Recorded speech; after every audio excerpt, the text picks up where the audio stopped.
What up? What up? What up, though? Good morning.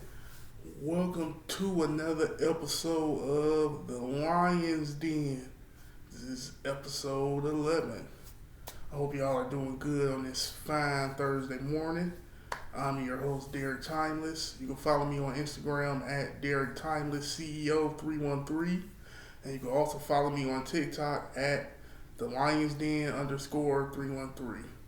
So this is the Lions Den. We are a music slash movie review podcast or show, wherever you want to call it. So as I stated in the previous video, I had some sensory overload this past month, so I was off for a while, but now I'm back. I'm back at it, and I'm here with another one. So, this morning we are going to briefly review Summer Walker's new album, Finally Over It. Now, I know what some of y'all are probably thinking. Why would you review Summer Walker's album?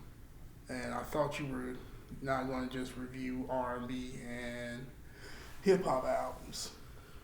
Well, I reviewed Summer Walker's albums because I saw her rollout for it on Instagram, which I'm about to get into. And I was curious as to, okay, she's hyping this album up. Let me give it a listen when it comes out. And after the second question, yes, I'm going to review music of all genres.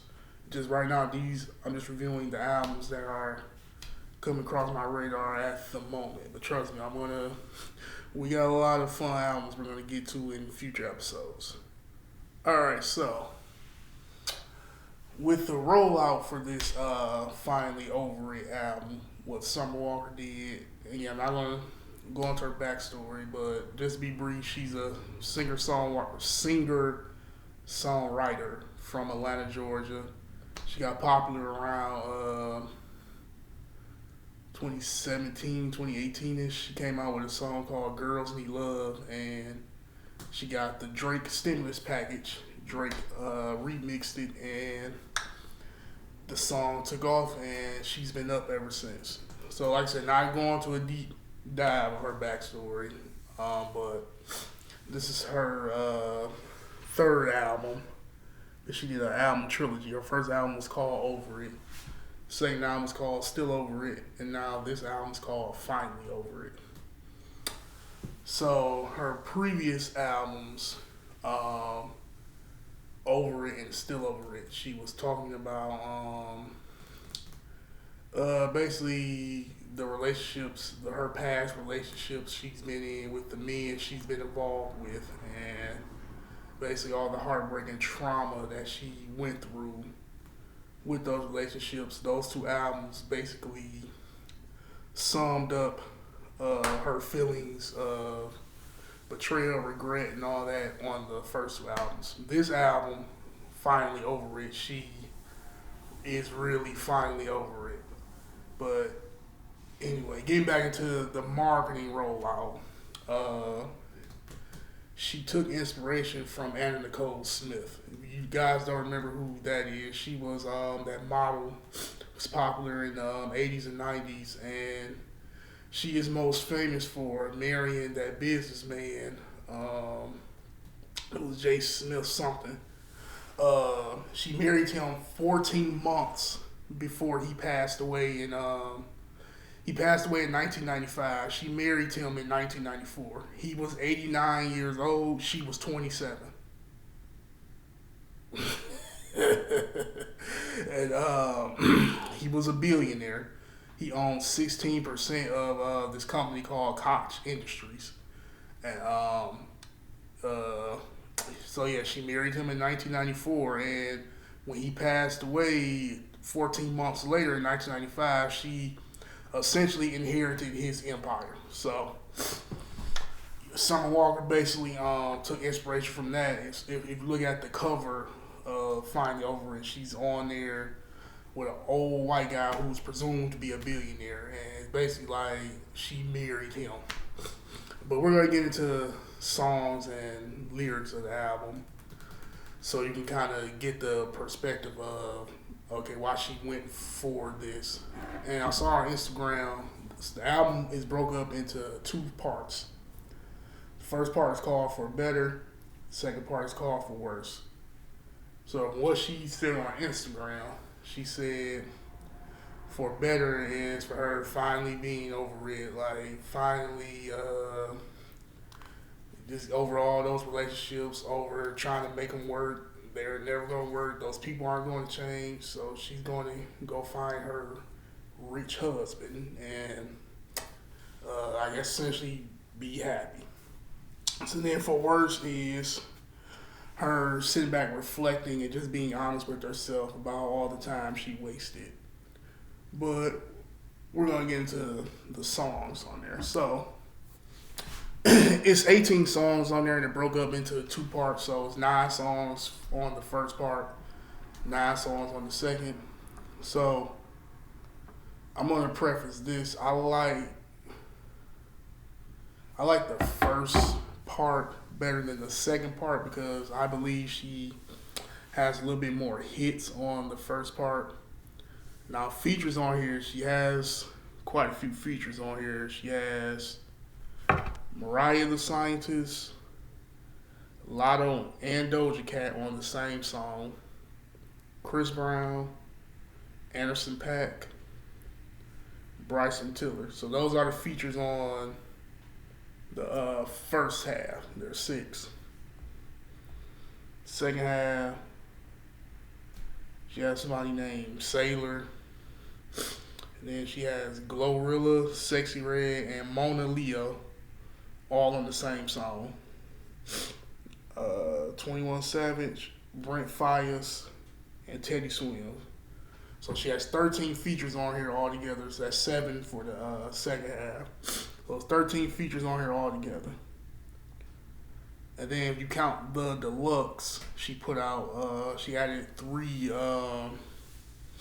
really 2 extra songs because the second song on here is a solo version of 1-800-Heartbreak, which is on the main album. But on the deluxe, she added basically 3 extra songs, and then she has an extra feature on there. Some guy named Fugi Raw. So that's 14 features if you count the deluxe. Alright, so the album opens up a song called Scars. It's kind of like a sad, tragic type of instrumental. You can tell this is like going to be like a kind of a tragic album. The way it opens up, Scars open up. The lyrics, she goes, basically she's telling the guy she's talking to show me your scars. I believe this is the guy she's going to marry. She's basically saying like, show me your scars, be up front with me before we tie this knot. And the second song on there, which is one of the standout songs, is Robbed You, featuring Mariah the Scientist. And the lyrics on there, she's basically talking about her ex, about time she wasted with him, and that she basically should have robbed him or had him robbed. And she sampled I'll Whip Your Head Boy by 50 Cent. For all you youngins that don't know about that song, go look up the Get Rich or Die Trying movie soundtrack. Not Get Rich or Die Trying the album. Get Rich or Die Trying the movie soundtrack. I'll Whip Your Head Boy is on that soundtrack. That's a fire soundtrack, by the way, too. It's actually an underrated soundtrack. That soundtrack is actually a classic, and I'm going to review that in a future episode. Yep. So then, the next song is called Go. It's called No.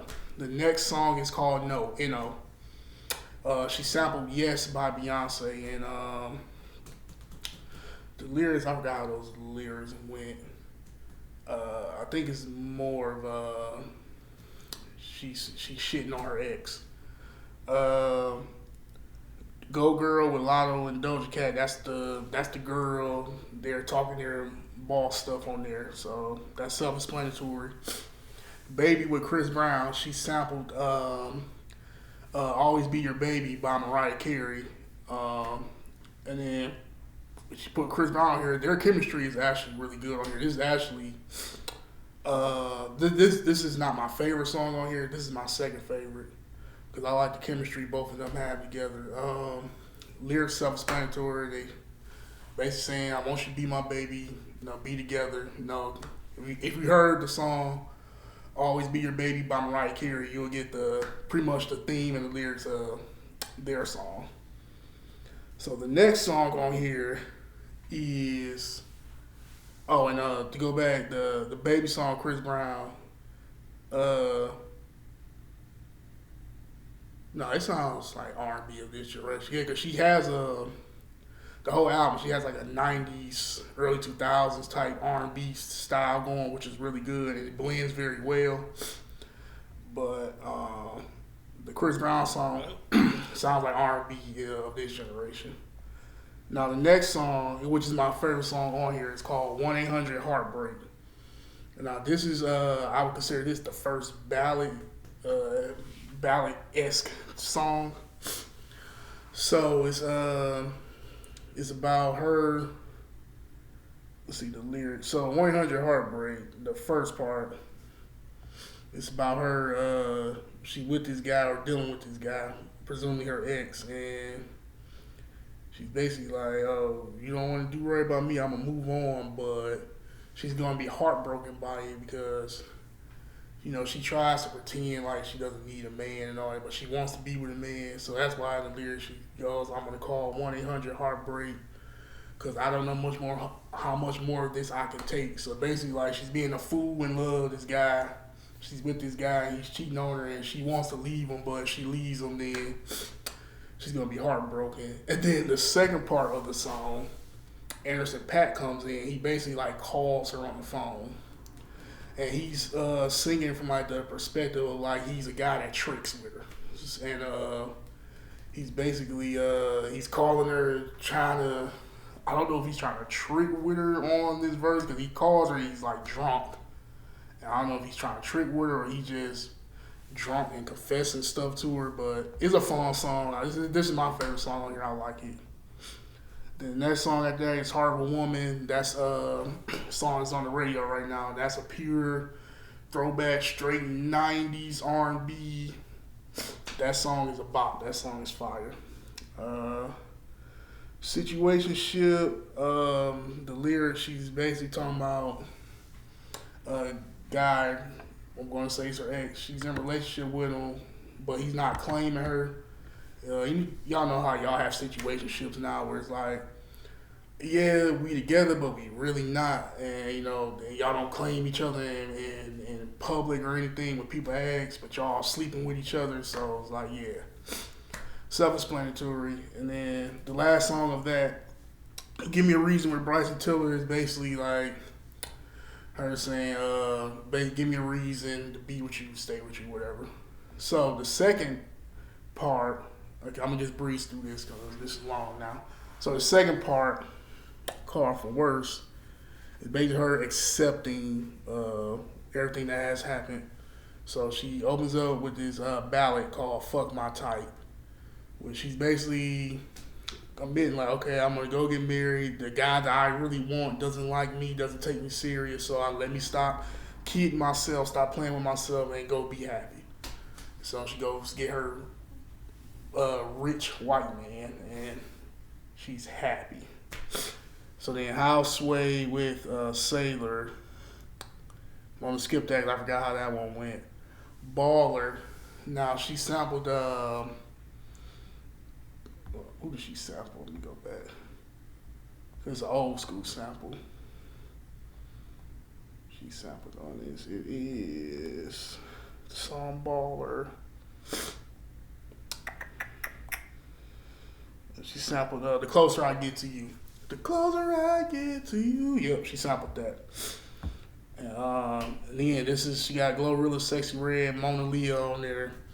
And like I say, the lyrics go, "I need a baller, shot caller, take me to the mall, spend all his dollars." So that song, self-explanatory, and then the whole song, they talking about they basically want a rich guy to spend money on them. So fellas, if you're sliding the DMs of Summer Walker, Glorilla, Sexy Red or Mona Leo, make sure you got the bag, because if you ain't got the bag, they don't want to talk to you. Next song is a double song. It's called "Don't Make Me Do It" / "Tempted."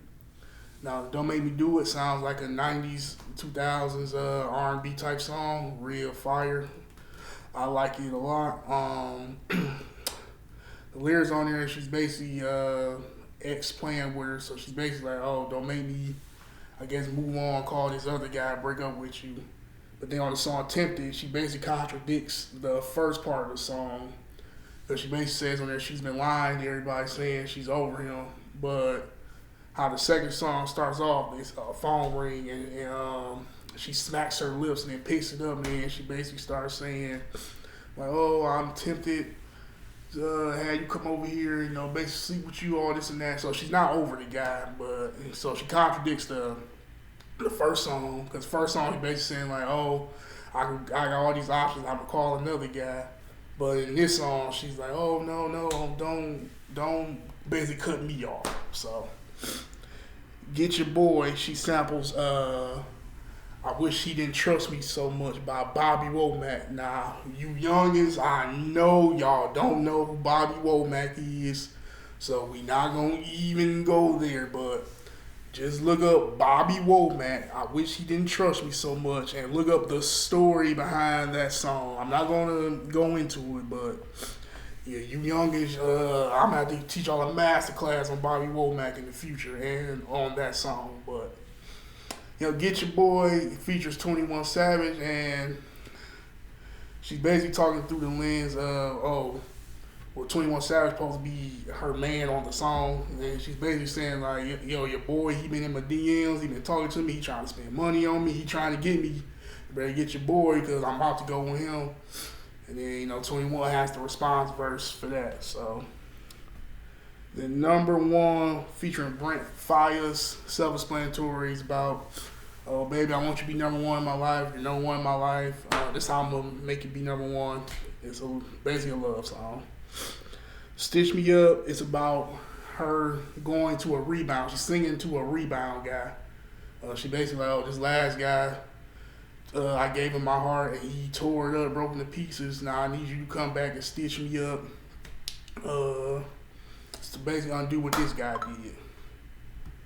And then song after that, "Allegedly," this is a country song, actually, a country pop song, featuring Teddy Swims, who is a popular country artist right now. And basically, in this song, she's basically saying that, "Oh, I'm in love with you, allegedly." So she's basically saying like, "Oh, I'm not. I think I'm in love with. I'm because allegedly means like, like it's not true, or it hasn't been proven." So she's basically like, "Oh, I think I'm in love with you." And then "Finally Over It," self-explanatory. That's the true ballad on this album. Basically, her singing about being over it, and she's finally happy being married to her rich white man. And then on the deluxe, "Take Me Out This Club," basically like she's looking for a guy with money to take her out the club, spend on her, get her out her Jezebel ways, if you want to, I guess. And then 1-800 Heartbreak, already broke that down. And then this one, she just doesn't have Anderson .Paak on it, so don't have to do that. And then "Drown in My Love" is her. It sounds like a 70s style type R&B. It has like the sultry, sweet, sexy drums going. And she's basically telling the guy her singing like not to fall in love with her. Like, "Don't drown in my love, because I'm not all the way healed yet." The album's called "Finally Over It," but the lyrics say otherwise. She contradicts herself a lot in the album over the lyrics. But yeah, that's my take on "Finally Over It." I know this is a longer video. I broke it down all the way, but I'm gonna give the album I'm gonna give it 5.5 stars out of 7 here at the Lions Den. Like I say, the standout tracks to me on here are "Robbed You," "Go Girl," "Baby," 1-800 Heartbreak, "Heart of a Woman," "Give Me a Reason," fuck my type, baller, don't make me do it, get your boy, and stitch me up and take me out this club and drown in my love. So yeah, that's solid. Those are the standout tracks to me. Definitely has a lot of replay value. So I would say give the album a listen for yourself, judge it for yourself, form your own opinion. But here at the Lions Den, Summer Walker is going to get a 5.5 stars out of 7. So before I depart for the day, I know I told you guys I saw Five Nights at Freddy 2 last week, and then I want to preference, sorry, got distracted by something. I want to preference another movie I went and saw. So I went and saw Wicked for Good before I saw Five Nights at Freddy's. I saw Wicked for Good the week before. Now, if you don't know what Wicked for Good is, you need to see the first part of Wicked. Wicked was a stage play. It's about the Wicked Witch of the West from The Wizard of Oz. It's basically like a different take on her backstory. And for the most part, the first part of it, the first part of Wicked is solid. I didn't per se care for the story. I don't think the story was really that strong. But then again, I didn't see the stage play. So a lot of people say it followed the stage play, and a lot of people say the stage play is a lot better. I would take people's word for it. I personally don't have to see the stage play, but the singing in both parts are really good. The singing is phenomenal. The singing and the choreography is next level. Yeah, they definitely did their thing as far as the singing and choreography on this movie. The story is okay. First part was alright. They pretty much established the main problem that the Wicked Witch has, and they also did a good job explaining how she became the Wicked Witch. And then the second part, it all came full circle. But the one thing that pissed me off about that movie is I understand that the movie is not the Wizard of Oz story, but they put the Wizard of Oz characters in the second part. Dorothy, the Lion, the Scarecrow, and the Tin Man. And then the second act of the movie is they go see the wizard, and he tells them to bring me the broom of the Wicked Witch. And I'm like, okay, I understand this isn't the Wizard of Oz, but you put that plot point in there, so you've made this movie the Wizard of Oz. And then the way they handled the characters, it really just like, they were just better off not even putting the Wizard of Oz elements in there, because the story was, even I didn't really care for the story, but it was solid on its own, establishing the Wicked Witch's backstory. Like, that was the story. They could just ran with that even through the second part. Like, that was a solid story. But you threw the Wizard of Oz in there. To me, it was just like we want the older nostalgia fans to really come see this. We're going to throw the Wizard of Oz characters in there. And from what I was hearing, I don't think they played a role in the stage play at all, or even in the book. So I don't... Hollywood, they just want to go for, what's going to get butts in the movie theaters? Let's just throw the Wizard of Oz characters in there and then completely undermine the Wizard of Oz story. But I'm not going to go too deep into a spoiler of it. I would say Wicked for Good. I don't have to see it again at all. Again, if you're a fan of the stage play and of the book, more power to you. There's no judgment here. I'm not gonna say it isn't successful. It obviously is. It has to follow me, and it's made money for decades. So, but Wicked for Good. I would say go see it for yourself, judge it for yourself. But on a scale of 1 to 5, I'm gonna give it 1.5, because the way they butchered the Wizard of Oz thing was like it wasn't even necessary at that point to even put it in there, but.